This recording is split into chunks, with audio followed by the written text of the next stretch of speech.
Perspectiva 2022 e o que esperar para 2023. Esse aqui não tem nenhuma uma entrada, né, uma entrada pronta, então acho que a gente já vai passar para a discussão. Hoje é mais Qual é o bate. primeiro ponto que você destaca de 2022 que merece um comentário, Paulo? Nossa senhora, tem tantos. Não, tem que Cara, escolher poucos, porque então, senão acho a que a gente gente não pode termina hoje, tirar. né? Não, sem dúvida. Acho que a gente pode começar falando justamente da Disney. Que assim, Assim, no último. Não só foi um ano conturbado, mas assim, chegou no fim do ano, parece que ela falou assim: não, tá sossegado, tá acontecendo pouca coisa. Então aqui, segura meu copinho do Mickey aqui. Né? Com a demissão do Chapek e a entrada aí a volta do Bob Iger. Né? E esse é um ponto não só de retrospectiva, porque a gente sabe que o ano da Disney foi um ano meio. Na verdade, os últimos anos, né? A gestão Chapek foi conturbada em vários sentidos, né? Com os vários problemas que ele teve com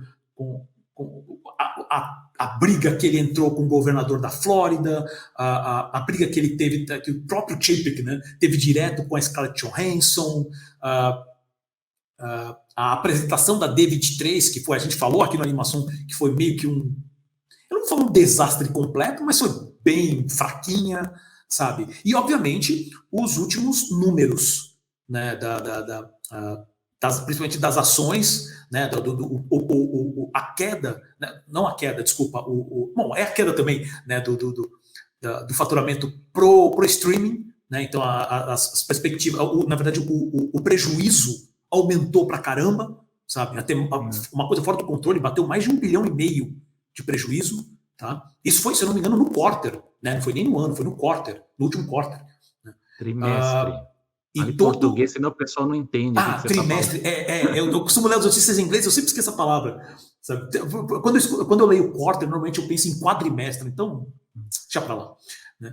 E não só isso, mas também toda a demissão extremamente meio Succession do Peter Rice, o executivo que a princípio era bem visto como um possível sucessor do Chapek, né?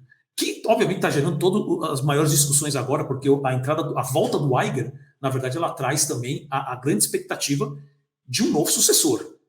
Né? Também. Obviamente que ele tem problemas para resolver, questão estratégica, a questão dos parques também. Os parques estão passando por problemas um pouco complicados, sendo que pelo menos é a parte da empresa que está dando um grande lucro hoje. Tá? Então, assim, eu acho que um dos pontos que foi conturbado para a Disney foi 2022. Muita gente está falando que a volta do Bob Iger é a volta de Jesus Cristo, né? Porque o pessoal está assim, meu Deus, todos os problemas vão ser resolvidos e tal. E calma, gente, é só um CEO. Né? E aí eu já jogo a bola para você, Selby. O que você me diz sobre a Disney? Eu não vou repetir, digamos, toda a saga da mudança, porque isso já foi pauta aqui do animação, então convido vocês a voltarem aqui acho que duas edições, uma edição a gente está falando disso, a gente está falando em várias edições, né? Verdade. Mas, assim, o que é importante a gente destacar, assim, embora tenha todos esses problemas de sucessão, problemas de streaming, que isso é uma outra pauta que eu vou falar depois também, que vale a pena comentar, mas é o desafio da liderança criativa, né? Que ele vai desmontar um departamento de estratégia que mediava a relação entre os chefes dos estúdios, né? Disney Animation, Pixar, Marvel, Lucasfilm, tem também o departamento que fazia os filmes live action também para Disney, Disney Plus, acabar com aqueles executivos intermediários e ter uma relação mais direta entre esses executivos e o CEO e também dando mais autonomia para eles, né? Porque todo esse departamento de estratégia, ele acabou tirando autonomia de orçamento, de contratação, de produção também em alguns aspectos e de distribuição, né? Onde cada produção seria exibida. E, segundo consta aí na imprensa, né, que a gente viu nas últimas semanas, uma consultoria foi contratada pela Disney e o marketing também seria, pelo plano, assumido por esse departamento que era chefiado pelo Karen Daniel, que foi demitido agora com o retorno do Iger. Mas o grande desafio é como trabalhar com essa volta da autonomia para os chefes criativos e como pensar as produções do futuro, né? aqui não vou me focar tanto em Marvel e Lucasfilm, mas são, enfim, projetos que precisam ser pensados com uma antecedência muito grande, né, o que vai ser produzido nos próximos anos. Então precisa ter uma visão de mercado e uma visão criativa também muito forte. Mas no próprio caso da animação, a Disney ela também precisa pensar assim, qual que vai ser o plano, né, a estratégia do estúdio, tanto da Pixar quanto da Disney, né, para os próximos anos, né, porque há um desafio aí de que tipos de filme que eles devem explorar mais, que eu acho que essa coisa também de segurar um pouco a ousadia, a Disney ela tem medo de ser ousada em alguns aspectos, né, então você tem, por exemplo, o caso aí do Mundo Estranho, né, que não deu certo, mas não é só esse, tem outros, o próprio caso do Lightyear, e a Disney ela tenta fugir um pouco de certas fórmulas consagradas dela, mas eu acho que ela peca por não ousar onde ela deveria ousar, né? Então, eu acho que falta um pouco dessa estratégia da Disney de trabalhar e dar mais liberdade para os criativos.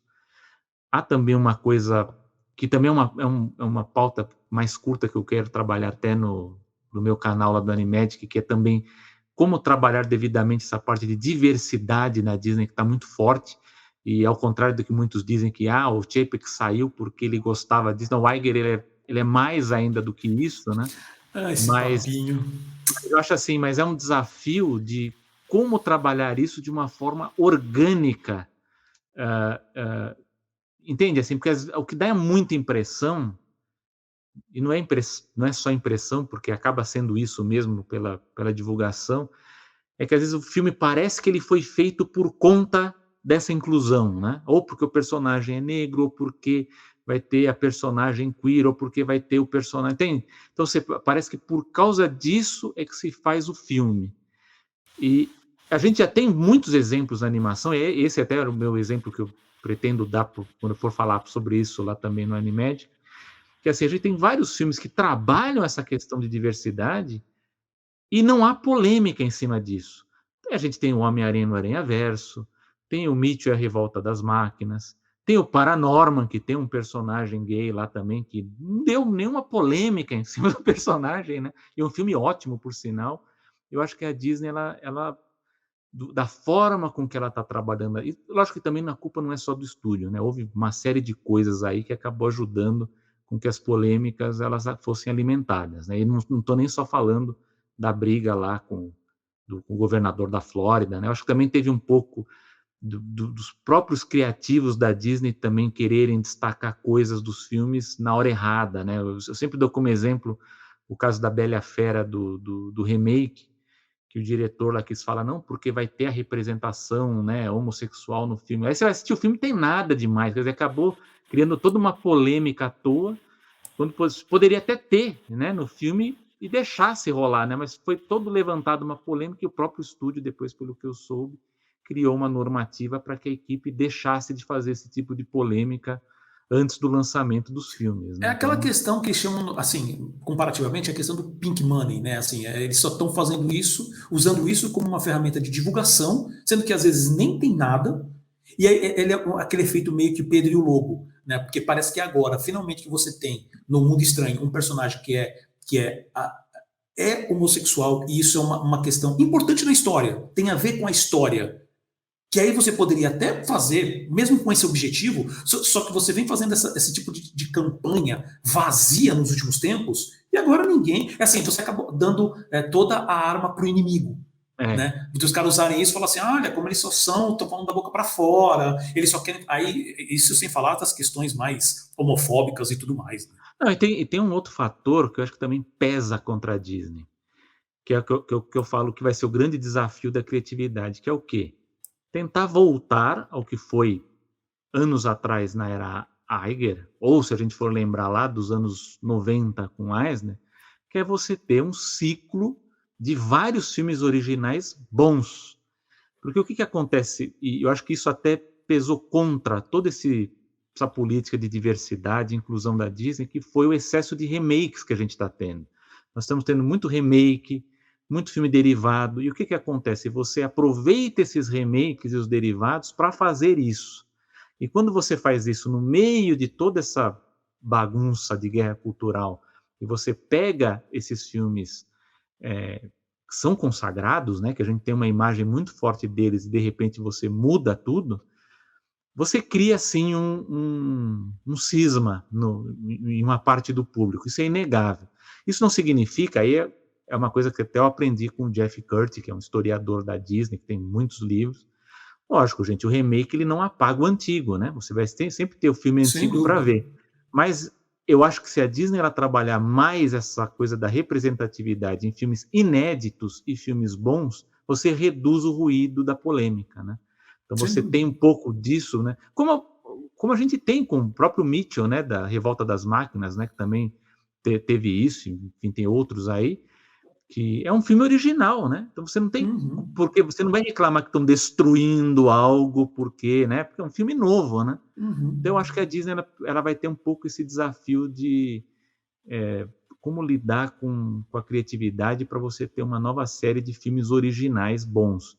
Até Nesse porque me ponto, preocupou Selby. um pouco o que o Pete Docter fala, né? Uhum. Que o estúdio teria que produzir mais continuações, mais filmes derivados, aí pensando mais pelo lado financeiro da coisa, né? Mas eu acho complicado, né? Eu acho que até os estúdios continuam fazendo filmes originais, mas eu acho que falta digamos assim, não tem mais o John Lester ali, mas está faltando um novo Howard Ashman ali no meio do Sem povo para dúvida. tentar, né, fazer as cabeças trabalharem um Sem dúvida. pouco, e a Jennifer Lee ali, infelizmente, não tem jeito, viu? Não tem o que falar, porque chefe da Disney Animation, para mim... Ai, cara, o Ai, Selby aproveita a falando. onda agora e troca lá, vai, deixa o Pete Docter e mexe um pouquinho ali. Eu acho que Ai, aí cara, vai... o ódio que Não, eu tenho do não, Ed eu vou Catmull, só... o Selby tem da Jennifer Lee, é Não, gente, maravilhoso. pega o making-off do Frozen 2, vocês vão ver que o filme começou a ser produzido sem saber o final. Não dá, não dá. E não duvido Mas que esses aí, últimos também pegam o Mundo Estranho, deve ter sido a mesma sem bagunça na dúvida. produção também. Sem dúvida. Não, mas aí, Selby, deixa eu fazer 2 comentários. Assim, esse negócio de filme começar sem saber o final, falando de grandes estúdios de Hollywood, isso é normal. A gente precisa comentar sobre a saga do Hobbit, por exemplo, que é um dos Ah, maiores exemplos sim. disso, né? Que era para fazer 2 filmes, no meio do caminho mudou para 3 e não tinha roteiro e vamos que Não, vamos, mas vamos ali filmar você cena de sabe batalha. Né? como o Hobbit termina, né? Como que ele vai Sem, terminar, a gente não sem sabe, mas dúvida. é Mas o assim, não, filme, né? claro, claro, sem sombra de dúvida, sombra de dúvida. Agora, isso que você comenta, eu acho interessante, porque eu já quero jogar para a questão também, que foi uma outra coisa, que fazendo a retrospectiva agora, que foi uma grande confusão esse ano, que foi a dona Warner, né? Sim. E ela também a gente vai ouvir falar bastante, assim, ela com certeza vai ter novidades para o ano que vem, né? Inclusive com referência, agora, alguns dias atrás, eles anunciaram, como é que é? Pagaram uma gigantesca equipe de marketing para pensar no novo nome do serviço de streaming que vai juntar HBO Max e Discovery Plus. E aí eles chegaram no sensacional nome Max. Parabéns a todos os envolvidos, foi 400 milhões gastos, não sei se foi esse valor, né? 400 milhões muito bem gastos, parabéns a todos. Isso me lembra a história da Touchstone Pictures, né, da Disney, que, segundo constam, a Disney ela contratou uma equipe externa, né? Olha, com tantos artistas internos, ela contratou uma equipe lá de design, de marketing, tal, para criar a logomarca da, custou uma fortuna, né? E aí foi a piada, né, que o símbolo ali parecia o Mickey com a orelha cortada, né? Que era um Ai, círculo meu preto, né? Deus. Quero saber dessa história, E maravilhoso. contrataram uma equipe externa para isso, né? Não, mas a Putz, Warner, ela, né, a gente tem um CEO também muito bonzinho, uma pessoa muito de muito, boa, muito de muito boa. racional, né, que é o David Zaslav, que, como eu discuti aqui com o Paulo antes da nossa gravação, eu li os artigos dizendo que a meta dele era recriar a imagem do Iger, né, do Bob Iger da Disney na Verdade. Warner, né, assim como um grande revolucionário da corporação, com as novas ideias criativas, né. Até uma história de bastidor aqui legal para contar, já que é uma retrospectiva. Eu enchi o Paulo nas últimas semanas, assim, toda vez que ele colocava uma pauta da Warner, eu já falava, ai meu Deus, lá vem ele com uma Falar pauta da da Warner Warner. de novo. Por quê? Porque foi uma coisa que me incomodou muito durante o ano, porque a Warner ela mudou muita coisa. Então, assim, se vocês tiverem a coragem de ouvir episódios passados que a gente fala da Warner, é muito grande o número de informações que de uma hora para outra mudaram, né? O executivo que foi anunciado saiu, os projetos que a gente comentou e criou expectativa foram cancelados, ou foram adiados, ou estão indefinidos, a gente não sabe ainda direito o que vai acontecer. Então, tanto é que a gente até ia discutir, tinha um episódio que a gente ia dar o destaque na Warner, eu falei para o Paulo, espera, porque eu acho que vai vir novidade da Warner e pode ser uma novidade que mude totalmente isso que a gente vai falar agora, né? Exato. Mas eu acho que vai ter ainda muito mais mudança na Warner, eu acho que agora que eles estão começando enfim, colocar as cabeças criativas lá no lugar, né? Porque eu acho que a Warner ela tem um acervo ali, um número de propriedades intelectuais fortes muito grandes, né? Um deles aí não só da DC Comics, né? Da Looney Tunes, toda a parte da Cartoon que a gente comentou, mas também do Harry Potter. Eu acho que ele pode ter novidades aí também Esse com certeza vai ter. Nada me tira da cabeça que uma hora eles vão anunciar o remake Não, o remake dos livros, dos primeiros, dos clássicos. Vão fazer uma série, vão fazer alguma coisa. Nada me tira. Eu acho que primeiro ele disse que ele quer fazer aquele que foi peça de teatro, né? Filho Quer fazer Amaldiçoado. o nono filme, alguma coisa assim, o oitavo porque filme. Porque dá para aproveitar o elenco adulto, né? Daria para. Então, eu acho que vai ser por aí. Mas eu acho que a Warner ela tá caminhando para isso, mas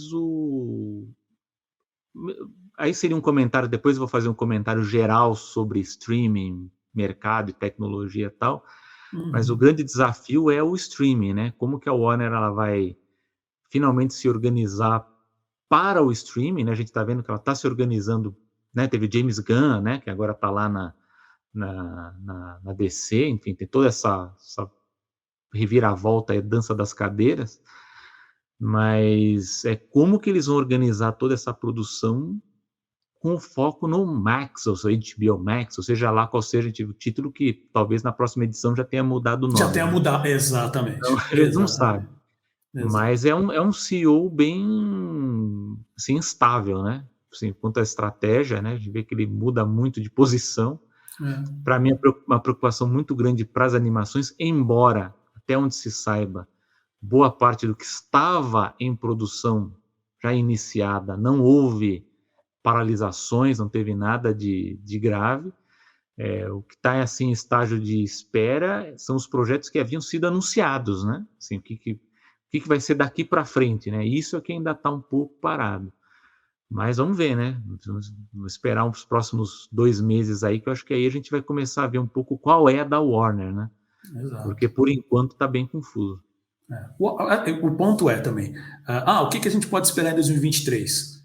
O Warner pautando muita coisa, tá? Porque as mudanças vão continuar, tá? A gente vai começar a ver, eu acredito que vai ter muito anúncio da DC, né? Da nova divisão da DC, com seu James Gunn e seu Peter Safran, né? E outra coisa também, como você falou, tem a questão do Harry Potter, tem a questão das grandes marcas, né? Os Asas, para mim, o lance, que é basicamente o mesmo problema, de uma certa maneira, dadas as devidas proporções, que o Chapek na Disney. Ele é um cara que tem zero proximidade com a área criativa.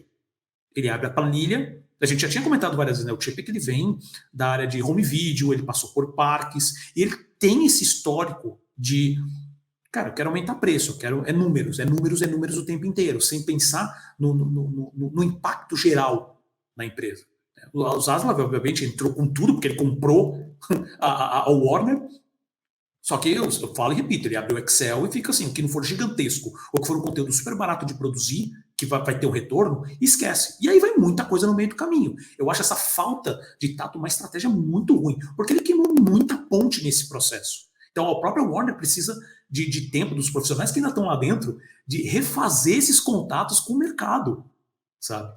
Com relacionamento com os criativos, não só criativos, mas, né, de maneira geral. Então, assim, o Warner vai continuar pautando, o Warner foi assunto de 2022, vai continuar pautando em 2023. Outro assunto, Sérgio, eu queria ver o que você imagina para o ano que vem, que é também que foi um assunto que meio que explodiu meio que lá para o início do ano, e aí meio que todo mundo já abriu mão agora no fim do ano. Que, assim, na verdade eu falo de abrir mão, porque ao mesmo tempo que eu escuto muita gente falando, olha, já meio que morreu isso e tal, eu faço hoje pós em produção executiva criativa na Melier, tá? Não é publi, mas João, se quiser, oi, estamos aqui. E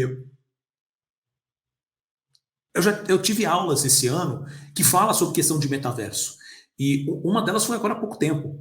E as informações estão um pouco conflitantes. Então, eu estou falando basicamente de metaverso, acabei falando no meio do caminho, é questão de metaverso, né?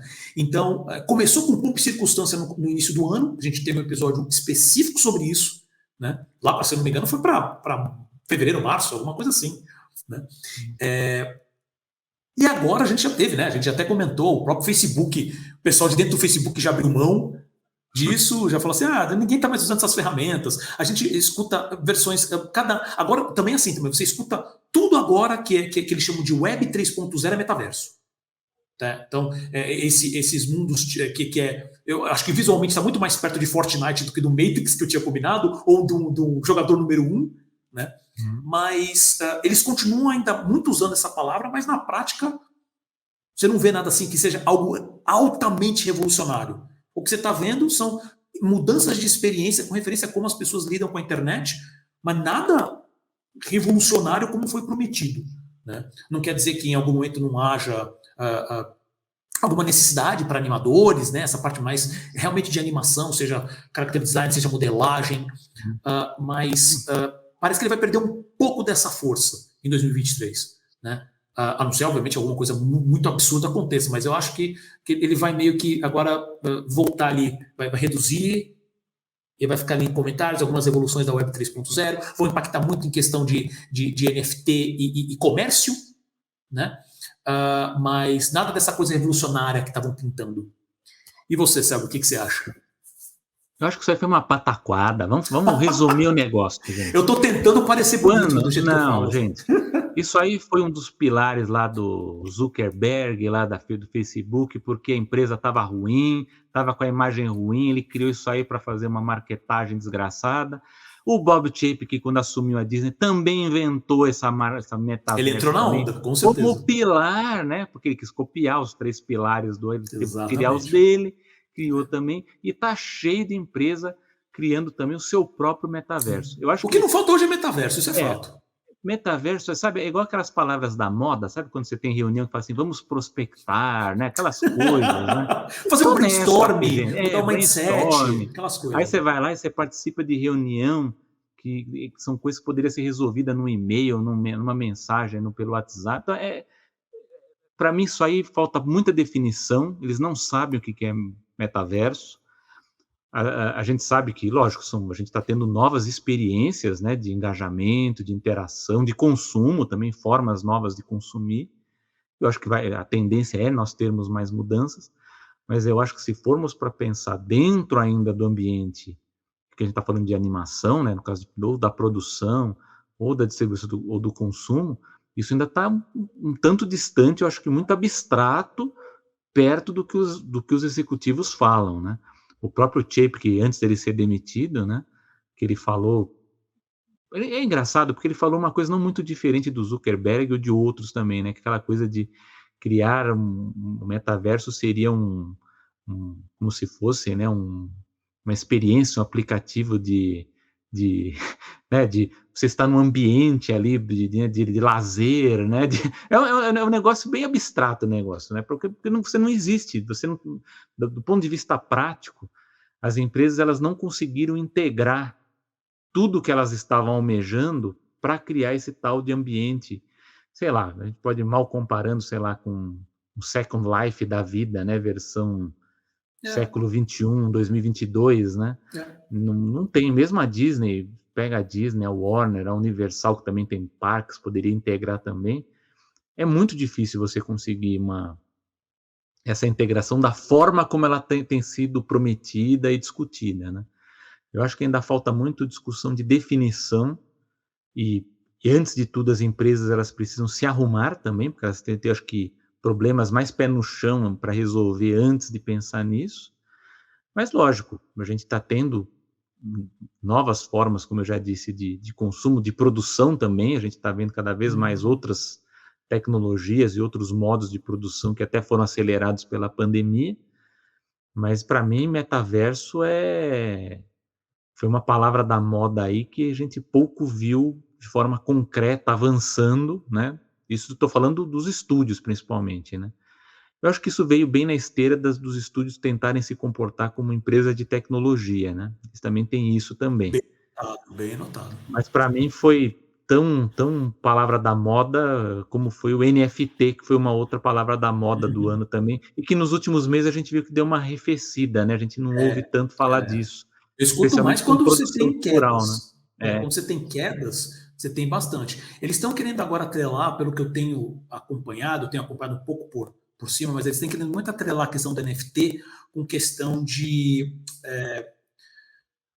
como se fosse uma facilidade para questões de leis entre países. Então, eles estão querendo usar o fato de você não poder alterar os tal dos smart contracts, né? Que tem muita gente que usa os smart contracts de maneira meio errada, é o termo, mas assim, de usar os smart contracts como olha, eu vou fazer um contrato com você, o blockchain assegura isso, então não independe se você está num país ou no outro. Só que o ponto mais importante disso é a legislação do país cobre isso. Porque se você está distante, alguma coisa roubam de você, que é o problema do NFT que a gente já discutiu também, como é que você vai atrás para alguém te ajudar nesse processo? Ou te ajudar não, né? Mas para garantir que aquilo que foi acordado naquele contrato realmente vai ser cumprido. Não, aí entra naquela discussão que muita gente fala que primeiro, né, que a gente tem a tal da regulação das empresas de tecnologia em cada país, mas haveria necessidade de alguma regulação internacional. E aí esse é um ponto que é nebuloso, exatamente, né? Seria necessário. E não só isso, os NFTs, assim, que a gente usa lá, os NFTs são os non-fungibles, né? Então você pode colocar o valor que for, mas tem os próprios fungible tokens, que nada mais é que são as criptomoedas, né? Que também é um problema seríssimo de regulação nos países. Também. Né? Então, assim, é muita coisa que está no ar que depende da boa vontade de quem está fazendo. Né? Que esse daqui é um argumento anarcocapitalista que é um absurdo. Né? Deixa na mão do pessoal que o pessoal vai saber se virar. O que tem mais de exemplo na história é que isso não acontece. Né? Então, eu acho que também os NFTs, eles... O NFT eu fico na dúvida também, porque assim, eles estão tentando. Aquele negócio, a mesma coisa que do metaverso, eles estão tentando achar uma utilidade para isso agora de qualquer jeito. Sabe? Então, provavelmente vai mudar de nome, vai mudar da maneira que for, porque, gente, o metaverso hoje, do jeito que está fazendo, é o Second Life um pouquinho evoluído. Só que agora, assim, muito mais descentralizado. Né? Cada um tem seu metaverso. A própria Disney falava em metaverso, mas você ouvia as explicações do próprio Chapek. E não tinha nada a ver com o tal do metaverso que o próprio Zuckerberg estava querendo fazer. Né? Então, assim, eu concordo contigo, é que eu acho que em algum momento isso aí vai acabar voltando para dar umas palavras. Tem muita gente que ainda continua... acaba rolando uma economia atrás disso, sabe? Você tem cursos sendo vendidos, as produtoras colocam isso como, olha, se você quiser criar um metaverso, fala com a gente. Que nada mais é que um ambiente virtual, às vezes fazer um jogo onde você vai poder trocar moeda. Porque hoje é o que mais tem, sabe? Joga aqui um joguinho, você vai ganhar umas criptomoedas, como é que é? Não é nem centavos, é um 0,000 de criptomoeda. Sabe? Isso já tem, isso não é novidade, isso não vai realmente impactar, pelo menos não com aquele papo do início do ano que eles estavam querendo fazer. Que a gente já tinha comentado que já seria uma coisa muito difícil de fazer. Né? Então, obviamente que aquela velha história do bom inimigo do ótimo, né? Então, todo mundo quer o ótimo, mas o pessoal as empresas vão olhar em custo e quanto que elas vão conseguir dinheiro de volta no curto prazo. Então, cara, faz o bom e a gente vê como a gente faz dinheiro com isso. Né? Assim, de maneira geral, esse conceito de metaverso que foi medido no início do ano, esquece. NFT, principalmente com a questão, e esse é um ponto que a gente entrou um pouquinho aqui, que é a questão do NFT como ferramenta de investimento para obras audiovisuais. Eu também não tenho visto mais. Tá? Não apareceu mais, né? Não, assim, pelo menos promovendo. Exato, a mídia, de maneira geral, meio que abriu mão desse tipo de assunto. Né? Isso ainda me interessa porque isso é uma coisa que eu queria muito eu quero entrar num outro ponto agora, aproveitando isso como gancho, que é o seguinte, para falar da situação no Brasil. Né? A gente está entrando num governo novo, que vai voltar até a cultura como um pilar importantíssimo. Só que a gente vai entrar num processo agora de anos de vamos tentar só parar, tentar apagar o incêndio que existe aqui. Para depois a gente ver se a gente vai conseguir salvar alguma coisa. Então vai ser um processo lento. Tá? E Eu eu acho, acredito. inclusive, que tem muita gente iludida, né? Achando que já vai virar o ano e as coisas vão voltar ao normal. Não, gente. Eu vou dar só um exemplo, porque isso está na mídia aqui no Brasil, né? Que é, por exemplo, na área científica, né? Porque por conta da política orçamentária, essa coisa de orçamento secreto e passa orçamento para cá e para lá, alguns setores foram, né, prejudicados. Um deles foi o setor de pesquisa científica. Então, quando você tem um corte desses, e olha que é um corte pontual, né? Porque é um corte que vai acontecer agora no final do ano. Leva meses para você colocar a coisa de volta nos trilhos, meses ou anos, dependendo de onde que foi o corte, né? No setor cultural, devido todo ao estrago que foi nos últimos 4 anos, olha, vai demorar um bom tempo. E eu diria que, inclusive, o próximo governo ele vai ter por isso que eu torço para que seja um corpo técnico de cultura muito bom. Espero que eles não joguem para a galera, né, para militância. Espero que não seja assim, porque eu acho que a gente está numa época, num período que a gente vai precisar ter um corpo técnico muito bom, porque em algum momento vai ter que ser falado em regulação. Então, regulação do streaming, regulação de produção de novo, e isso vai ter que mexer com interesses muito grandes, então você vai ter que ter, por exemplo, o ministro do planejamento muito bom também. Então, a cultura ela vai ter que ter uma série de decisões que vão ser fundamentais para as próximas 2 décadas, pelo menos, né? Então, exato. Vai ter que pegar firme nessa parte, né? Exato. E no ponto de animação, embora a gente, mesmo com toda essa confusão, a gente teve produções, né? Inclusive algumas estavam atrasadas, né? A gente está vendo agora, né? Que está tendo lançamento. Eu acho que lógico, eu sou otimista, né? Eu acho que a gente vai ter uma perspectiva de produção positiva para os próximos anos. Espero, né? Pelo menos é o que parece. Mas, de novo, acho que a gente também tem que ter um pouco de que isso para mim é uma decepção, assim, de que eu acho que ainda está lento um pouco o entendimento do que é animação. Por mais que a gente faça o trabalho aqui no podcast, eu faça live. Quando eu criei o canal, que ele também foi feito para ser sintético, também como uma forma de apresentar certos conceitos também de animação. Isso não é só no Brasil, eu acho que também está tendo uma disrupção em relação à animação também fora do Brasil, né? Nos Estados Unidos também. A gente vê discussões que estão acontecendo recentemente, por exemplo, sei lá, será que é realmente salutar ter uma categoria de melhor animação nas premiações, como o Oscar, Globo de Ouro, ou você ter premiações que juntam animações que são muito diferentes entre si, né? Eu acho que isso é um problema também. Você tem séries e filmes que são familiares, são comédias com outras que são de terror. A gente vai ter em 2023 filmes de animação adultos estreando nos Estados Unidos. Então, eu acho que isso é uma disrupção na animação e que ela tem desdobramentos internacionais. E no Brasil a gente ainda tem muito essa pecha de animação como coisa infantil, né, gênero infantil.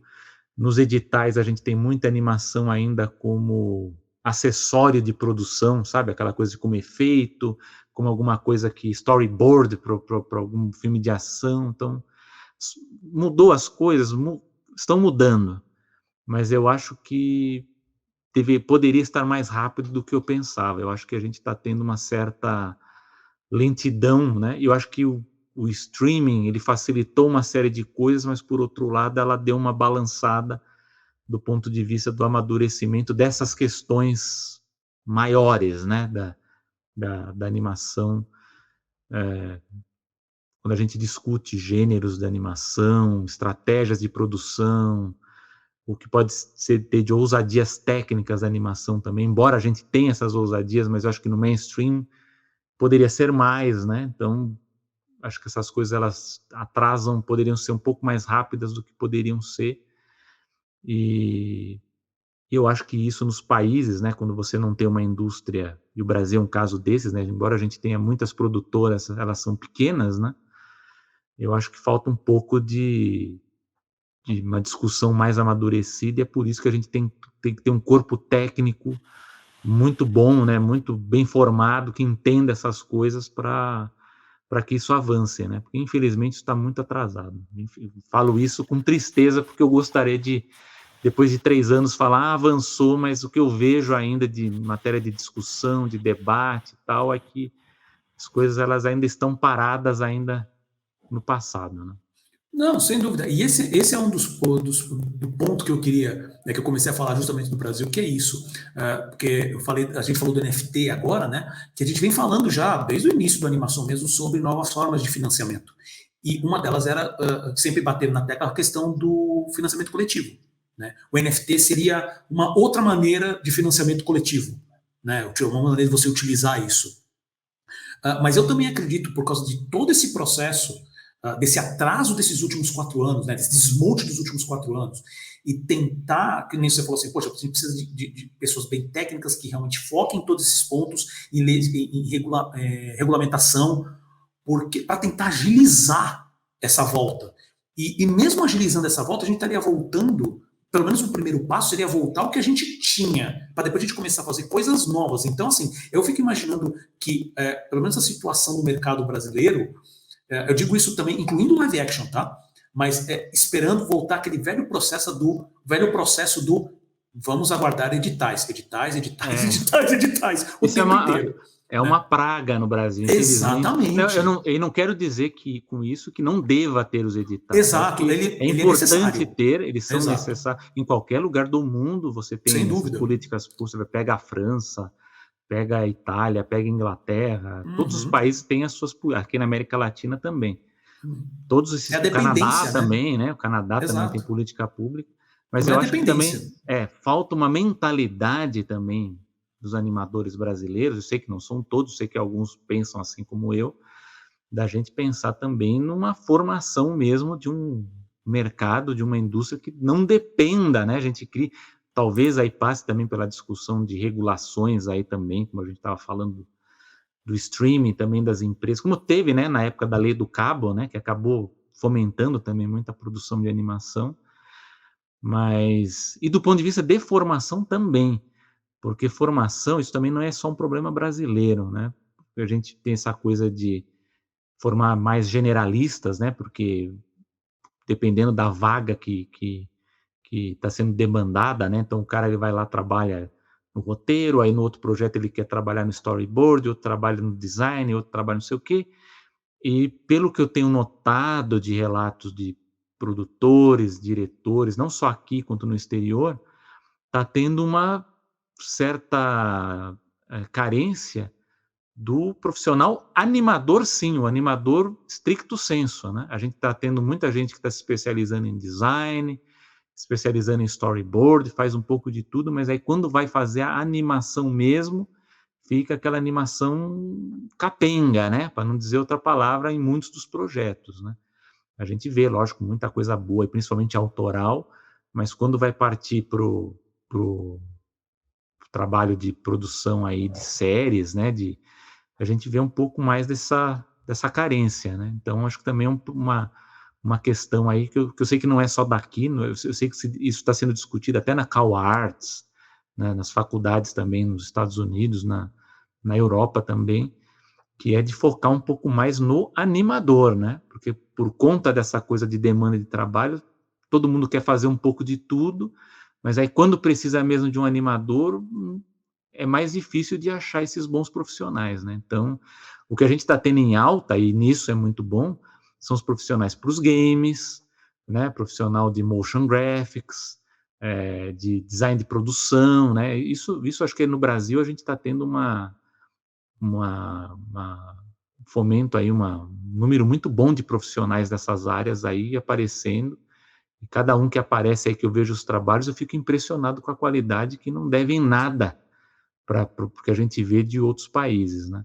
Mas essa é uma questão muito boa de formação, como o nosso amigo Paulo mesmo disse, ele mesmo está fazendo um curso, né, de produção, que é uma outra área necessária, né, Paulo? Você pode até dizer um pouco da sua experiência, porque isso aí é uma carência também nossa aqui.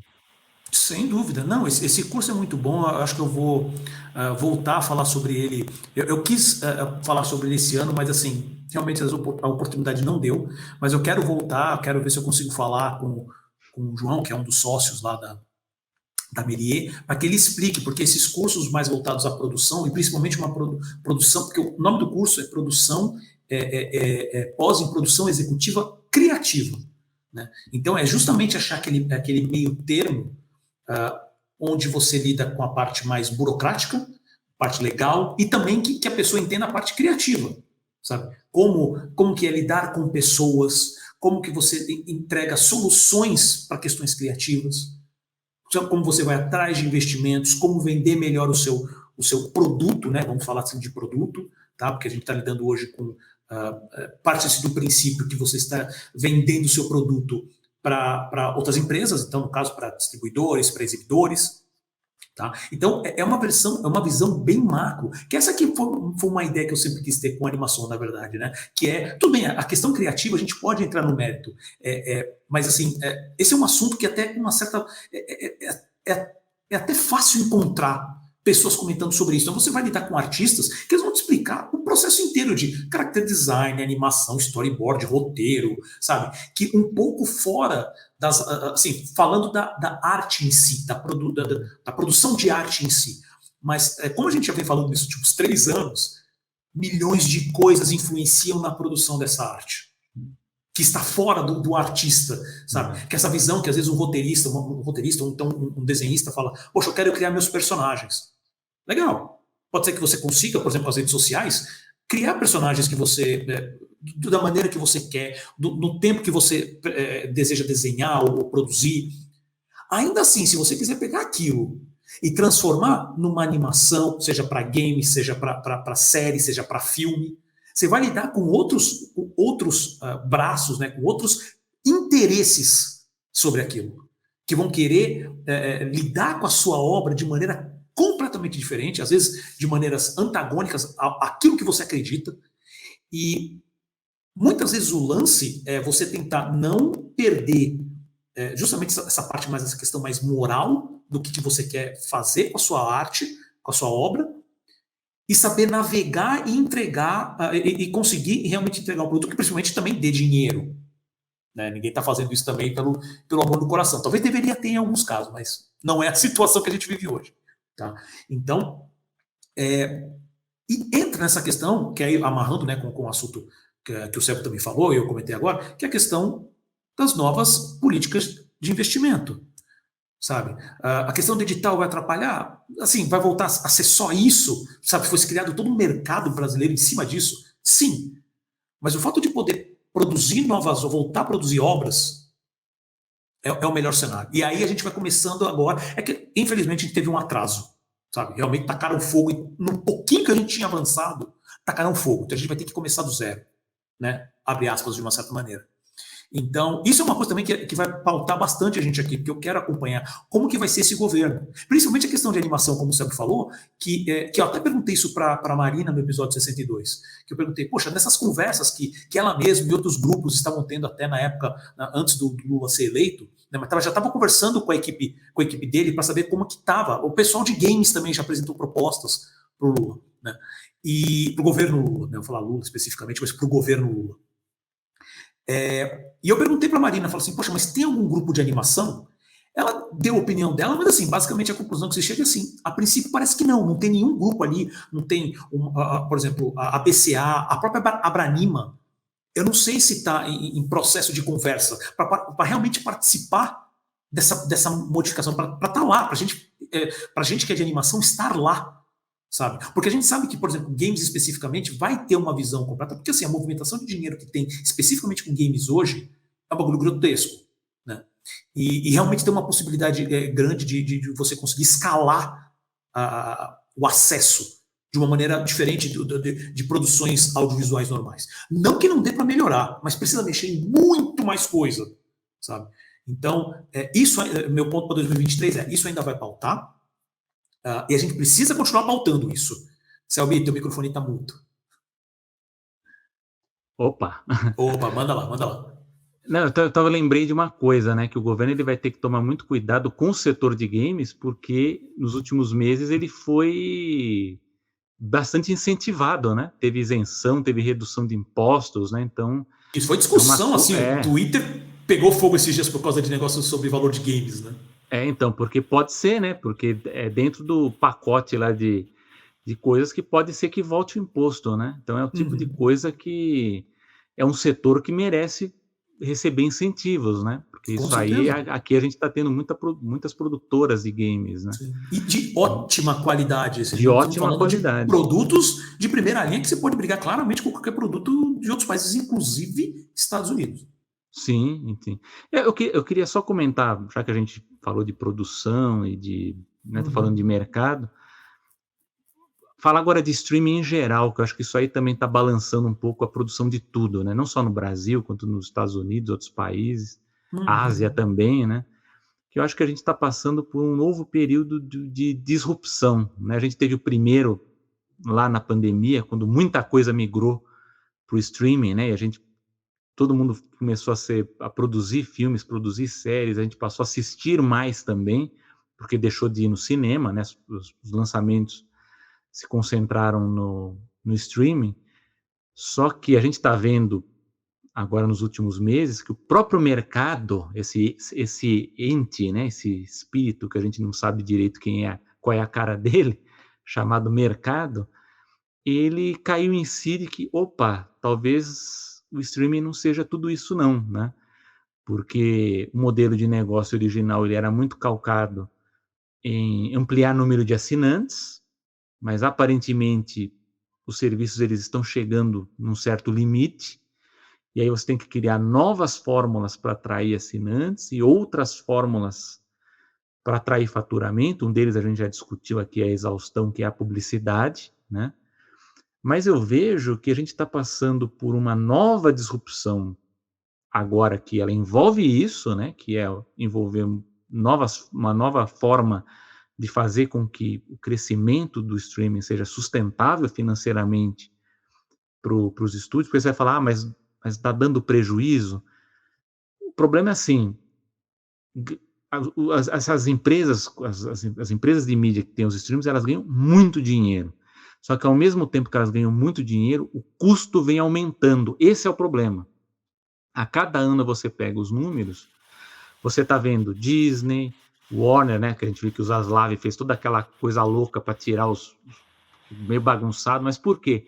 Eles vão olhar a planilha, eles veem que o custo de produção por ano ele vai aumentando. E o que acontece? Quando você lança um filme, por exemplo, O Mundo Estranho, que vou chutar aqui, custou mais de 100 milhões de dólares, e você joga no Disney Plus, e posso aí dar poderia ser um filme da DreamWorks lá, jogar na Netflix, pode ser qualquer exemplo.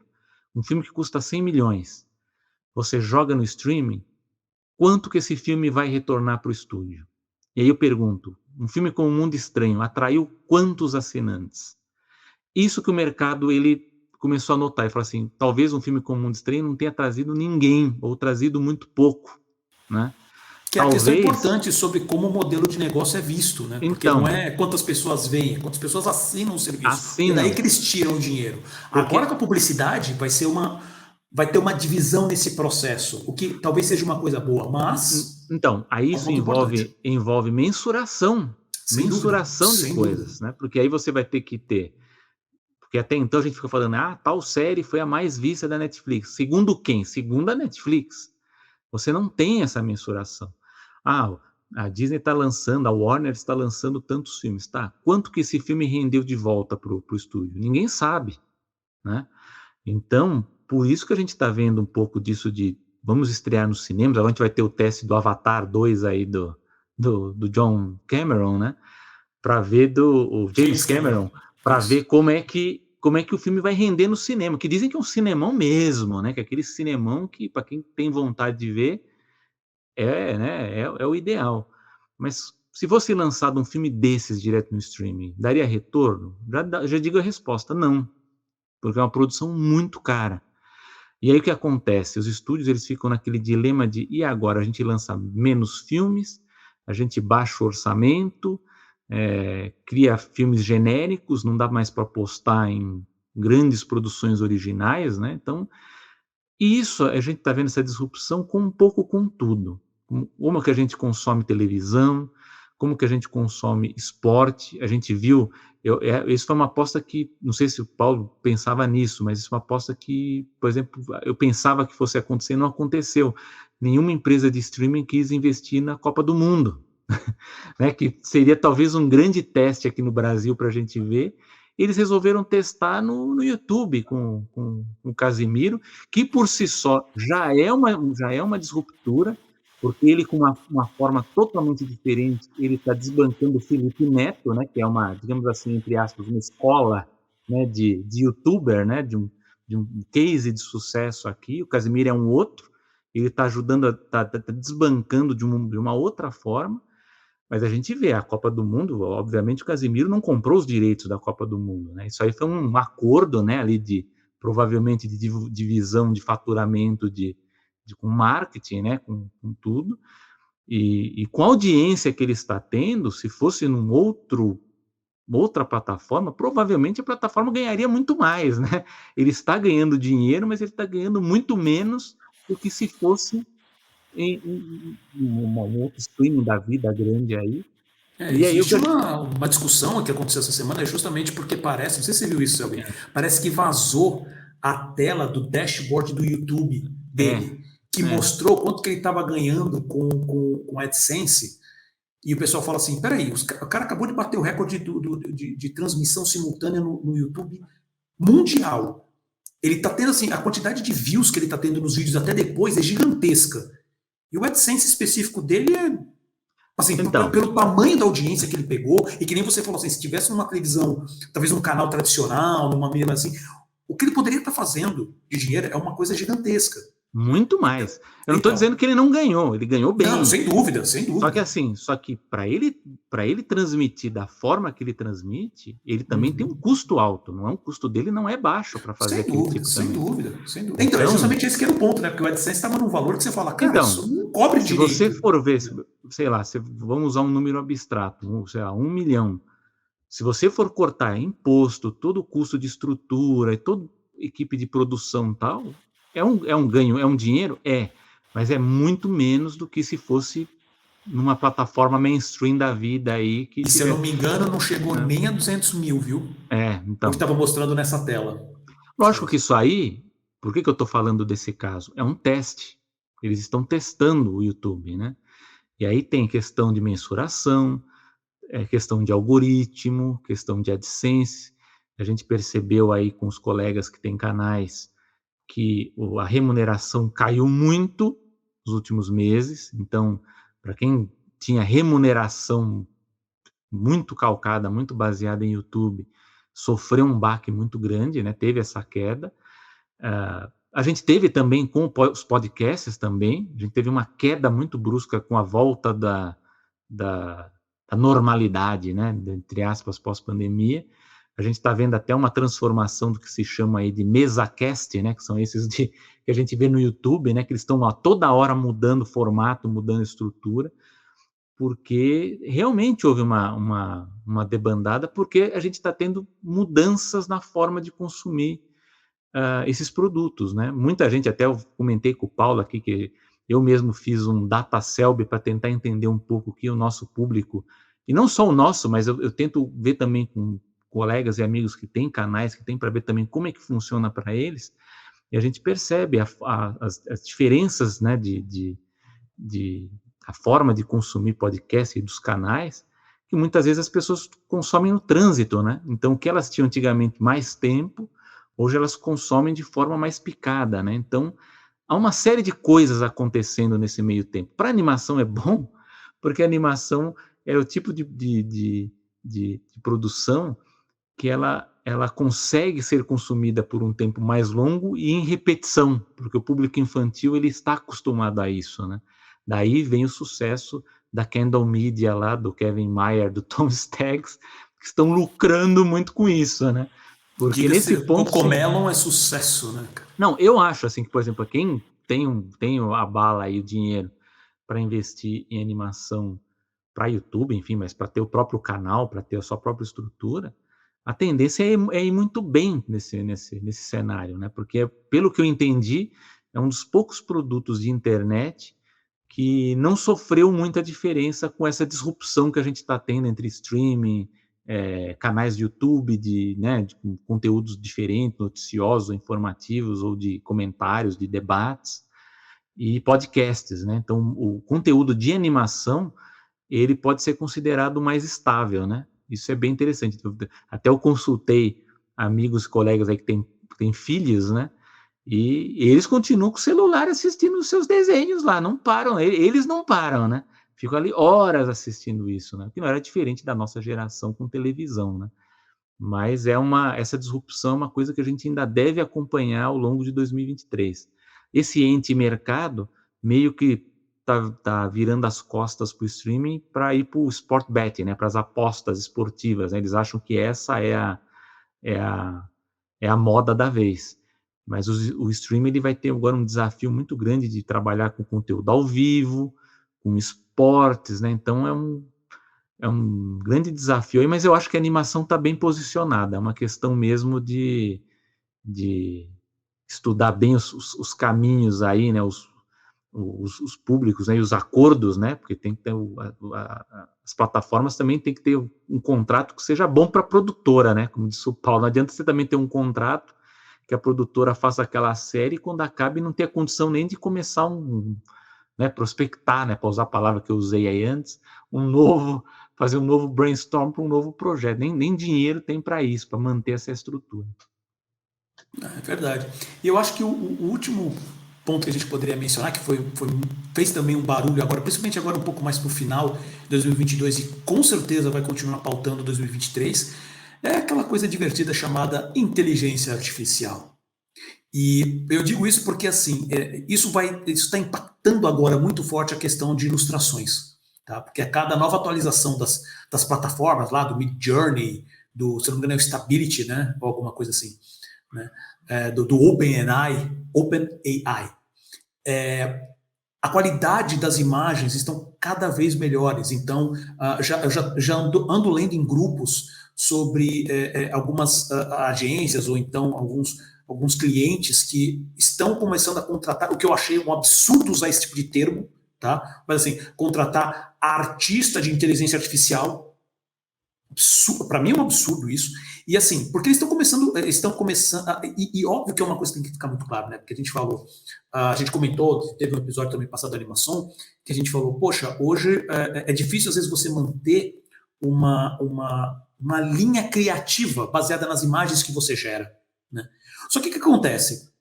As próprias plataformas começam a notar esse tipo de coisa e começam a desenvolver ferramentas para que as pessoas comecem a desenvolver artes tudo com o mesmo estilo, porque é uma demanda, porque o mercado vai exigir isso. Agências vão exigir, poxa, eu preciso produzir imagens. Por exemplo, você tem um último exemplo que saiu e eu não acabei pegando o nome do quadrinho, mas eu vi algumas artes de um cara que gerou uma história em quadrinho inteira. A gente já tinha mencionado isso no programa anterior, só que assim, as imagens que eu vi, ele literalmente parece um artista fez de ponta a ponta. Mas no final da história, que começa a entrar uns delírios, né, da própria história, que aí a arte não consegue se manter tão próxima. Mas é uma diferença que está cada vez tão menor e eu digo isso especificamente por causa que eu já falei, o impacto no mercado. Eu peguei já 2 ou 3 casos, ainda são casos anedóticos, onde as empresas estão demitindo artistas ou estão cortando relacionamento, né, cortando parceria de negócios com artistas e chamando profissionais que recebem muito menos, porque o processo deles é literalmente imputar palavras, né, no sistema para gerar essas imagens. Tá? As pessoas estão ficando cada vez mais estão sacando muito mais como é que é o processo de criação dessas imagens, para saber que termos exatamente colocar para gerar aquelas imagens. Eu vi até uma pessoa falando assim, porque agora assim, os ilustradores estão, eu já vi vários ilustradores que eu sigo bastante, né, principalmente no Instagram, pessoal realmente metendo pau na inteligência artificial. Eu meio que entendo os motivos, né? Em muitos casos esses artistas de AI não sabem fazer, sabe, são pessoas que só sabem imputar as coisas e sair as imagens. Então, por exemplo, se você fizer isso para um cliente e a plataforma não estiver bem afinada e você precisar fazer algum tipo de ajuste na imagem, você não consegue. Agora, uma das coisas que vai impactar é, se você souber mexer em Photoshop, mexer em todas as ferramentas digitais de arte hoje, e ainda souber fazer essa questão de inteligência artificial, você vai conseguir casar, porque tudo que o cliente pedir, quando for muito minucioso, que a inteligência artificial não gerar, você consegue editar na mão. Né, dando um exemplo muito específico. Mas assim, óbvio, estou entrando num exemplo muito específico. Meu ponto é balela de achar que isso não vai impactar no mercado. Tá? Porque ele consegue hoje cuspir por valores irrisórios imagens que você pode usar em altíssima resolução. Tá? Isso vai solucionar o problema de muitas empresas. Né? Então, não estou falando necessariamente de uma Disney, sendo que seu próprio Bob Chapek já mencionou num desses últimos, acho que foi no Town Hall que ele fez, né? Que ele falou assim, eu tenho acompanhado as questões da inteligência artificial, eu acredito que a Disney em algum momento vai entrar nessa jogada, mas acho que a gente ainda está longe. Resumindo, já estamos estudando, podemos entrar muito em breve. Sabe? Então, só para terminar o pensamento, sabe, é que assim, eu acho que isso vai ter um impacto sério no mercado de ilustração, e isso em algum momento também vai começar, porque a gente já deu exemplos, que já existem soluções também para coisas de animação. Então, tá em menor impacto, tá em menor situação, essa, né? Mas a tendência é ir. Então, meu ponto com isso, eu já passando para você, meu ponto com isso vai ser pauta de 2023. Esse é um assunto que vai gritar mais alto no ano que vem, na minha opinião. Não sei se tanto para animação, mas a tendência é que a animação seja cada vez mais assim invadida pela tecnologia de inteligência artificial. Vai começar justamente por setores que trabalham com imagens estáticas, né? Então, design de produção, parte de cenários, então, tudo isso aí, para mim, já está cravado que uma hora a gente vai começar a ver isso. Talvez não nos grandes estúdios, mas a gente vai começar a ver naquelas produtoras que precisam produzir séries, enfim, produzir muita coisa, né? E há também esse problema que o Paulo levantou, que é um problema jurídico, moral, enfim, tal, que é da apropriação de estilos, de trabalhos, né? Porque a inteligência artificial ela trabalha com uma base de dados, né? Ela se inspira em determinadas fontes para criar aquele trabalho novo, né? Que é o que já está acontecendo hoje com as ilustrações, né? Então, isso também vai ser um problema que vai ser, com certeza, vai ser alvo de muita discussão. Exatamente. Então, eu acho que é isso. A gente abordou os principais temas. Teve muito mais, assim, eu poderia entrar aqui no mérito também, por exemplo, de China. Né? Eu acho que a gente vai ouvir mais coisas vindo da China aí no próximo ano, tá? Vamos ficar também prestando bastante atenção, como eu falei, a gente comentou, né? A Disney, ela está cada vez firmando mais no Oriente, fazendo parcerias, principalmente no Japão, Estúdio Ghibli, agora ela fechou que na verdade já tinha uma parceria, mas ela vai aumentar essa parceria com a editora, com a Kodansha, né? Então, assim, a China, como a gente comentou lá no último episódio que a gente falou da Bilibili, eles estão vindo com tudo, eles vão querer sair da China, eles estão focando em IPs, né? Que até vale só comentar rapidinho, sabe, quando você falou sobre a questão criativa da Disney, que você fala assim, não, precisa criar também títulos novos, né? Assim, IPs novas. Né? Que é esse que é o problema que eu tenho com referência que é a discussão que a gente teve com referência ao Zaslav, a fusão da Cartoon Network Studios, né, da Warner Animation. Então, que é justamente isso, esse foco que a Warner quer ter hoje no IP o tempo inteiro, também é um tipo de coisa que corta essa parte de, poxa, vamos testar novas histórias, novos personagens, sabe? Pra gente continuar mantendo essa roda viva, né? Então, eu acho que isso vai ter um impacto grande. Então, a China também, eu acho que vai continuar pautando a gente aqui. Esse foi se é que se pode dizer assim, foi um resumo, sabe, do que a gente, um pouco que a gente passou em 2022, com as nossas expectativas para 2023. E eu acho que é isso. Mais um último comentário, Selby? Sim, eu quero fazer uma rodada um pouco da gente falar das animações, pelo menos as mainstreams, né?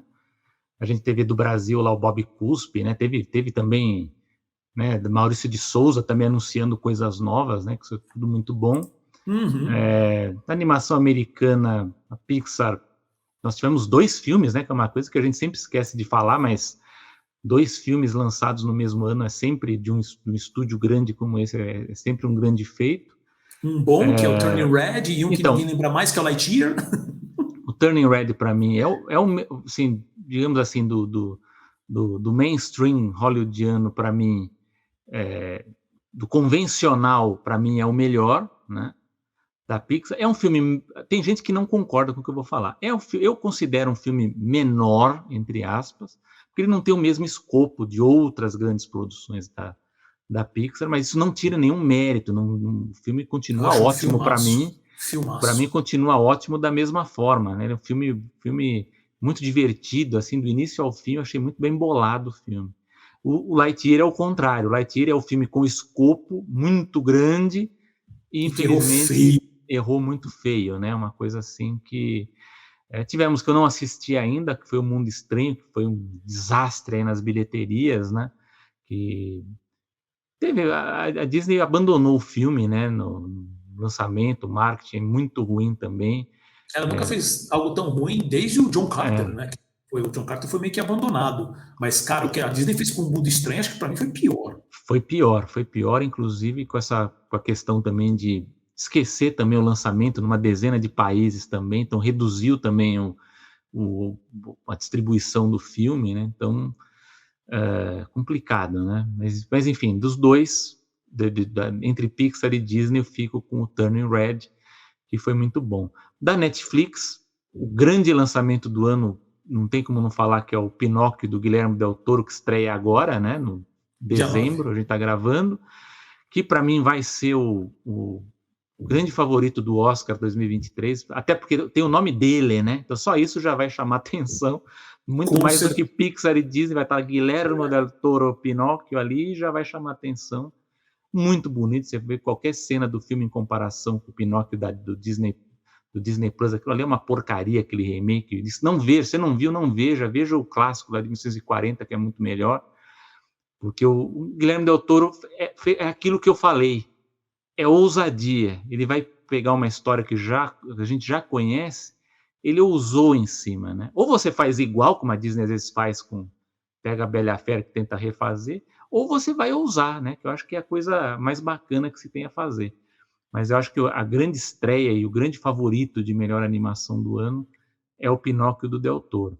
Nós tivemos um lançamento da Netflix fraco, que foi o Wendell Wild, do Henry Selick, né, que infelizmente, Infelizmente. a despeito de todo o visual, da parte artística, parte técnica, né, que também é uma coisa primorosa, o filme, talvez ele até seja indicado, né, ao Oscar, mas eu acho que ele não vai ter boas chances, não, infelizmente. A Netflix teve também o Apollo 10,5 do Richard Linklater, que é aquele filme que teve uma polêmica louca do Oscar de novo, porque eles abusaram da técnica da rotoscopia, né? Mas é um filme bem legal também. Acho que ele corre o risco sério de ser indicado também por conta do nome, né? Que está atrelado do filme, né? Então, eu acho bem legal. Teve outros filmes da Netflix que eu acho dignos de nota, que é o A Fera do Mar, por exemplo, que é um filme redondinho, familiar, assim, não é nada do outro mundo, mas eu acho que é uma animação muito legal. Teve O Dragão do Meu Pai, também, que foi um outro filme. Teve aquele Drifting Home, que é japonês, que também é bem interessante. Não assisti, mas eu vi trechos também. Gostei. Da Apple teve o Luck, né? Mas digamos assim Teve? que. Teve mesmo? Então, Que filme mas é esse? digamos assim que a grife John Lester ainda não fez a sua mágica com esse filme. É. Vamos ver com o Spellbound. Esse sim é uma grande aposta para 2023. Tivemos que a gente pode chamar de sucessos de público, né? Que é esse que o Paulo falou muito aqui, não sei se ele já viu, porque é o Gato de Botas, né? Você assistiu o filme? Conseguiu ver? Ainda não, já estreou? Eu não sei, eu fiquei na Não dúvida. entrou Acho que ainda, né? não estreou ainda. Então, mas o Gato de Botas, digamos assim, que é a surpresa do mainstream do final do ano, né? Da DreamWorks. Teve também o do Minions, né? A origem do Gru, né? Que ainda continuam aproveitando, explorando aí essa coisa dos Minions, né? Afinal, né? Tem que aproveitar, né? Então, Eu gosto, pior que eu gosto dos Minions, assim, eu vou assistir com uma má vontade, assim, falando, eu não vou gostar, e quando eu vou ver, eu gosto do filme. É uma desgraça no caso dos Minions, né? Mas enfim. Cara, é pantomima, cara. Não tem como você. Você pode até não achar tudo isso, mas você se diverte no processo. Teve o DC Liga dos Super Pets, né? Que tem uma animação também bem interessante, também não é grande coisa, mas é um filme pipoquinha, né? Assim, não tem o que assistir, você vai ver. E tivemos os cults, né? Marcel the Shell with the Shows On, né? Tá ganhando alguns prêmios por aí, viu? Então tá vindo muito bem contado. Que é canadense, Isso. Tem o Eternal Spring, né? Fala sobre a repressão na China, né? Contra minorias étnicas e grupos religiosos. Tem também o Inu Ho, que é de uma ópera rock japonesa também. Então tem filmes bem interessantes, mas eu acho que a briga no Oscar, para a gente usar como parâmetro, né? Eu vi que foram acho que 27 filmes elegíveis. Eu acho que a briga vai ficar entre o Turning Red, né? Da Pixar, e o Pinóquio do Del Toro, que eu acho que são os mais assim interessantes. Agora, para 2023, a gente já tem pelo menos aí uns 24, 25 animações aí programadas, né? Temos alguns bem interessantes aí, não vou citar todos, né? Mas um, por exemplo, que me chamou muita atenção, que vai entrar pela Netflix, é a continuação da Fuga das Galinhas, do Chicken Run, Dawn of the Nugget, né? Da Hardman Animations. Vai ser bem legal, vamos ver o que vai acontecer aí com o filme, né? Que para quem não sabe, né? O Zachary Levi, ele vai substituir o Mel Gibson, né? Que fazia a voz no original, né? Então, da Pixar temos o Elementos, que é um filme grande da Pixar, né? A gente diz que é daquela escola metafísica, espiritual, bem cara do Pete Docter mesmo, né? A direção direção é do Peterson, né? Vai ser lançado em junho no cinema. Eu espero que não seja, torço para que não seja muito derivado do Divertidamente. Espero que seja diferente, mas é o que parece, né?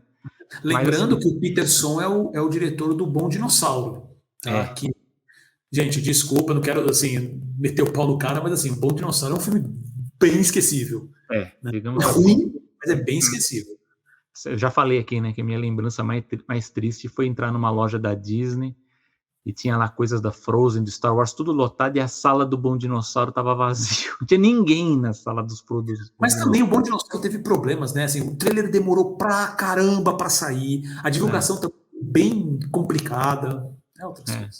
Outro filme que eu acho que eu tenho uma expectativa alta, não sei o Paulo, é o filme Fixed, do Genndy Tartakovsky, que vai sair pela Sony Pictures Animation, a distribuidora New Line.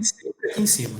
Não tem jeito. E vai ser o primeiro com classificação R, né? Animação adulta da Sony, né? Então isso aqui estou curiosíssimo para ver essa produção aqui. Direção do Tartakovsky, classificação R, hein? Então, bem Esse legal. É um dos imperdíveis, assim, é um dos imperdíveis. Daqueles que a gente fica na fila já lá para pegar o ticket para assistir. Tem aqui da ZEG, da Toei Animation, que é o Ladybug and the Cat Noir, né? O filme, que também está uma expectativa também, qual vai ser o que o público vai ver, né? Tem outros da Netflix aqui que eu não vou citar, porque vamos esperar para ver, porque a Netflix tem esse histórico de ter alguns grandes e outros mais ou menos, né? A Illumination vai ter um filme chamado Migration, né, direção do Benjamin Renner, que vai ser lançado em dezembro. Então, vai ser uma comédia envolvendo patos aí. Eu acho legal quando envolve bicho, que geralmente a coisa é boa, né? Vamos ver. A Netflix, mais ou menos, né? Porque Pets é bem fraquinho, né? Mas gosto do Pets. Eu gosto Eu acho o primeiro. Eu acho o segundo um pouquinho melhor por causa dos personagens, mas o primeiro eu acho muito. Eu adoro o Pets. Eu gosto do Pets. Eu gosto dos personagens do Pets. Não, Paulo, ele tem algumas gags que são boas, sem dúvida. Paulo, você não gostou do Tico e Teco. Agora você vai falar mas eu tô certo. Eu tô certo. Olha lá, o mundo. O pessoal esqueceu que o Tico e Teco existiu. E aí fala, não é bom, não é. Gente. Não é bom, mas tudo bem. Nada disso. Aham. Bom, tem aqui The Monkey King, que vai ser pela Netflix, né? Que tem um projeto que era da DreamWorks Oriental, né? Que a Netflix acabou assumindo, né? Então, vamos ver também o que pode acontecer. Um que eu estou também naquela lista curioso, não sei se eu digo imperdível, mas eu acho que se tornou imperdível por conta do contexto, não sei se o Paulo já está até imaginando qual é, que é o Nimona, que é da produtora Annapurna, né, que fazia parte da Blue Sky, né, quando a Disney comprou a Blue Sky e abandonou o projeto quase que finalizado, e agora vai sair pela Netflix, né? Estou Então, bem curioso, bem curioso. Nimona sai ao longo, não tem a data certa, mas vai ser a primeira produção dessa produtora, vai sair pela Netflix. Tem o Paw Patrol, né, The Mighty Movie, que é da Paramount, vai ser a produção é da Nickelodeon, né, da Nickelodeon Studios, mas vai sair pela Paramount. Então, pelo que eu entendi, vai ser um lançamento nos cinemas, né? Então, 13 de outubro, então estou curioso para saber também. Vai ser o quê? Dia das Crianças, né? Paw É, Patrol é uma força no público infantil, uma força de licenciamento. então. Então, Aí nós já falamos do nomezinho dele aqui, John Lester, né? Skydance Animation finalmente vai lançar sua primeira grande produção, assim. Não vamos contar o Lucky nessa conta, né? É o Spellbound, que é eu da não sei nem se o direção. Spellbound entraria muito, né? Porque o Ah, Spellbound vamos também já ver. estava meio começado, né? Mas aí Mas é ele, menos, ele né? teve Menos que o tempo, né? Lucky. Mas ele Exato, teve menos que o tempo de. Lucky, exatamente. A direção é da Vic Jenson e vai ter o Alan Menken, né? Na música, né? Então tem tudo para ser bom. Vamos ver se mágica do John Lester acontece, né? A gente espera, né? Seria bom ter aí uma nova concorrente aí produzindo filmes bons. Da Sony Pictures Animation vai ter o novo do Homem-Aranha, né? Do Aranha-Verso, né? Across the Spider-Verse, que vai ser lançado no dia 2 de junho de 2023, é a continuação, que para mim foi a melhor animação de 2019. Vamos ver agora o que acontece na continuação, se eles vão ter alguma novidade aí, né, de estilo, né, ou de própria história, né? Você, Paulo, você também está ansioso. O Aranha Verso, com certeza. Meu, é aquele negócio que a gente vinha falando, né? Sobre questão criativa. Se você vai trabalhar também com IPs já conhecidas, tá bom. Traz uma visão nova. Me entrega uma coisa nova, né? Que nem você falou assim, não faz que nem pega a Disney, pega a Bela e a Fera e faz meio que frame a frame. Cara, não Exato, precisa, a gente já tem o material original. Né? Ou, digamos que a gente considera, né? Pelo menos dentro do cânone Disney. Mas assim, se você vai fazer uma história nova, inova em vários pontos, principalmente se estão falando de animação, inova na parte visual. Brincadeiras à parte, o Gato de Botas, que tudo bem, tá bebendo também bastante dessa questão do que o Aranha Verso apresentou, o próprio Mitchell, a família Mitchell, a Vingança das Revolta Máquinas, das Revolta Máquinas. das Máquinas, né? O próprio, os Caras Malvados, sabe? Pelo menos eles estão começando agora, as ferramentas também do CG estão começando a oferecer mais possibilidades para você brincar com a parte visual. Exato. Então faz isso, vai atrás disso.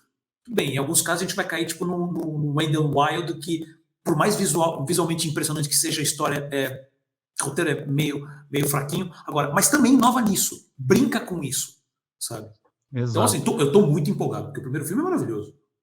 E tem mais 3 filmes para citar. Um é uma continuação da DreamWorks para novembro de 2023, que é Trolls 3. Eu simpatizo com o primeiro, não vi o 2, para ser sincero, só vi o primeiro. Mesma É coisa, um eu não vi o filme, segundo. é um filme divertido, mas banal, assim, para mim descartável. Assim, gosto do filme, mas não acho nada assim muito especial. Nós teremos o filme da Disney para o centenário, né, a celebração dos 100 anos da Disney, que é uma animação chamada Wish, que vai ser lançada dia 22 de novembro, com a direção do Chris Buck, né, que é um veterano da Disney, antigo já, trabalhou no Frozen, né, com a Jennifer Lee, e vai ter co-direção da Fall Vera Sue-Thorn, graças a Deus não é a Jennifer Lee, O sobrenome, o mas eu sobrenome dela é meio acho, complicado, mas a Jennifer Lee, meu Deus do céu. então, mas é o filme que eles vão explorar aquela ideia da estrela, né? Que você faz o desejo lá, que é bem lá do Pinóquio, né? Isso. Vamos ver, eu tô meio suspeito com esse filme. Eu esperava, sinceramente, que fosse um filme realmente para o grande ano do centenário dos estúdios Disney, esperava que talvez fosse um filme que explorasse, inclusive, os personagens clássicos. Não sei se isso vai acontecer nesse filme, porque... Existe um rumor que talvez é. envolva, né? Então, a gente não sabe direito, inclusive a técnica, porque eles falam que há uma técnica nova que vai ser explorada no filme, não sei se é alguma coisa híbrida, que seria também o esperado, mas eu acho que faria sentido você festejar também com os personagens clássicos, um filme como esse que vem justamente no ano que vai ter toda essa celebração. E eu fecho com o que eu acho que vai ser o grande filme do primeiro semestre de 2023, que é o Super Mario Bros. Da Illumination, né? Vai Dia ser 7 de abril. filmão. 7 de abril da Illumination, né? E vamos ver, né? O trailer ele deu uma repercussão muito boa. Eu era muito fã da série, né? Aquela série de televisão antiga. Aquela série clássica com a melhor dublagem brasileira de todos os tempos. Olha, se tivesse com aquela dublagem, eu viria hoje, assim, eu já estaria assistindo, né? Mas assim, agradou muito, né? Porque eles pegaram as referências clássicas de uma forma bem sacada, né? Então, eu acho que aí nós teremos aí... Eu acho que a gente vai ter uma seleção muito boa e variada de filmes para 2023, como nós tivemos em 2022. Mas eu acho que tende a ser até mais ousado o que a gente vai ver no ano que vem, né? Então, a minha perspectiva é positiva. Perfeito. Eu não sei, eu não tenho mais nada a acrescentar, porque você acabou falando tudo. E acho que a gente encerra, então, com isso a nossa retrospectiva, na verdade, retrospectiva e expectativas para o ano que vem. E chegamos ao fim de mais uma animação, o último dessa temporada, o último de 2022, mas não o último episódio do Animação, tá? Sabe, meu amigo, algum comentário final? Bom, espero que não seja, né? Porque do jeito que a coisa vai estar tendo a disrupção aí. Jamais. Quer dizer, não é. Eu já pensei várias vezes em parar, né? Eu não sei. Faz isso não. É porque toda vez que eu penso em escrever ou falar, eu desisto na largar, né? Eu não sei.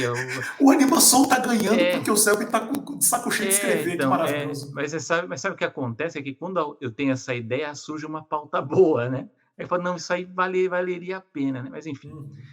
Só para corrigir uma coisa, nosso querido Dick Van Dyke tem 96 anos já, né? Meu Deus do céu! 96. Assim, eu não sei mais o que pensar, mas maravilhoso. Ele disse que ele prometeu que ele vai comemorar 100 anos na Disneylândia, né? Maravilhoso. Eu estava lá quando ele foi no dia seguinte que eu estive no parque, ele foi comemorar 90. Eu não sabia que ele iria lá, né? Não sabia. Mas, enfim, estou aqui para agradecer a presença e os ouvidos, né, dos amigos ao longo de 2022.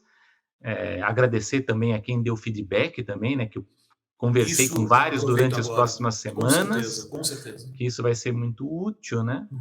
E agradecer pelas dicas, né, pelas sugestões, pelas críticas que foram mais minhas e do Paulo do que dos ouvintes, porque a gente vive criticando e vendo o que pode melhorar, o que está ruim.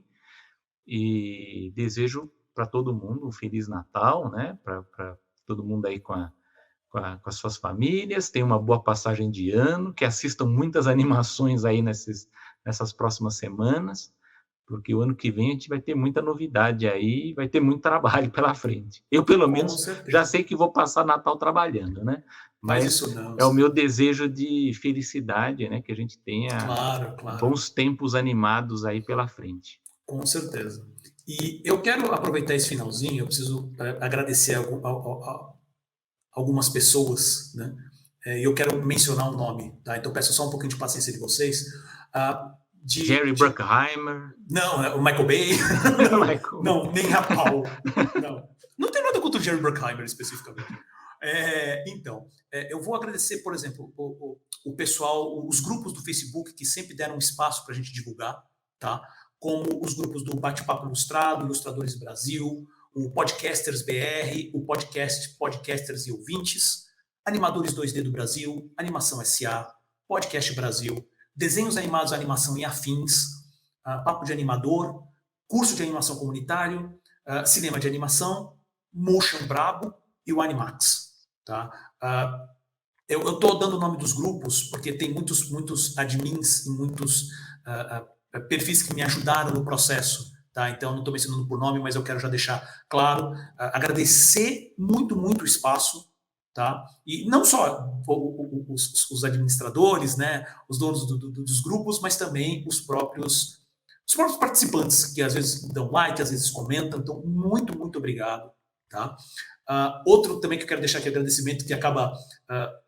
eu quase não comento, tá? Mas a gente tem um grupo de podcast de animação no Zap. Então, eu quero mandar meu abraço para o Léo Francisco, do Papo Animado, para a Larissa Prado, do Mulher Anima, para o Pedro Naine, para a Mari Giacomelli e para o Rafael Vinícius, do Podcartoon, para o Vinícius Bozo, do Se Anime Podcast, para o Pedro Estraza, do Cinemático Podcast, que não é um podcast especificamente de animação, mas como fala de cinema, eu sei que eles tratam de animação lá de tempos em tempos.